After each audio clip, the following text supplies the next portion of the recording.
আসসালামু আলাইকুম। আজকে ডায়াবেটিস নিয়ে কথা বলতে চাচ্ছি। বিষয়টা হচ্ছে এমন যে অ্যাকচুয়ালি ডায়াবেটিস রোগীদের করণীয় কি? ডায়াবেটিস হচ্ছে নিষেধ। ১ম হইলো আপনাকে এটাকে কিছু নিষেধাজ্ঞা আছে আপনার উপরে। যখনই আপনি ডায়াবেটিস পেশেন্ট হবেন, সাথে, সাথে কিছু নিষেধাজ্ঞা ডাক্তারবাবু আপনাকে বলে দেয়। কিন্তু সবচেয়ে দুর্ভাগ্য কি জানেন? ডায়াবেটিস পেশেন্টরা ডাক্তারবাবুর এই নিষেধাজ্ঞা শুনতে রাজি না। তারা ডিপেন্ড হয়ে গেছে অন ড্রাগ। আপনার যখন ড্রাগের উপরে ডিপেন্ড হয়ে যাবেন, এই ড্রাগ আপনাকে আস্তে, আস্তে ধ্বংসের দিকে নিয়ে যাবে। এই যে আমরা আসক্তি হয়ে যাচ্ছি, আসক্তি হওয়ার কারণে থেকে আমরা রোগ থেকে বাইর হতে পারতেছি না।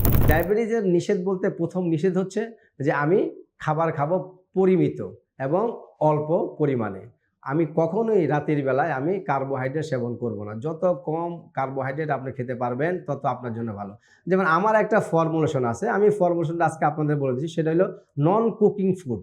ডায়াবেটিস পেশেন্ট যদি দিনে একবেলা নন কুকিং ফুড খায়, তাকে অবশ্যই সে আস্তে, আস্তে ডায়াবেটিস থেকে নিজেকে নিয়ন্ত্রণ করতে পারবে। নন কুকিং ফুডটা কি?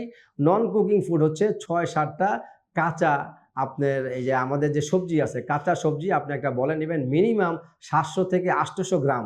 এটা আপনি প্রতিদিন দুপুরে খেতে পারেন, প্রতিদিন সন্ধ্যায় খেতে পারেন, কিংবা আপনি রাতের খাবার হিসাবে নন কুকিং ফুডটা আপনার মেনুতে আপনি রাখতে পারেন। নন কুকিং ফুডটা আপনারা অবশ্যই এটা নিজেরা বানিয়ে নিবেন।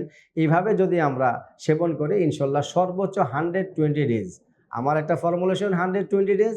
আপনি 120 ডেজের মধ্যে আপনার ডায়াবেটিসকে চমৎকারভাবে আপনি নিয়ন্ত্রণ রাখতে পারবেন। কোনো সময় আপনার রক্তেও কোলেস্টেরলও বাড়বে না এবং সুগারের মাত্রা কখনো বৃদ্ধি হবে না এবং আপনার এনার্জি কখনো দুর্বল হবে না। আসুন আমরা ডায়াবেটিসকে নিয়ন্ত্রণে রাখি উইদাউট ড্রাগ।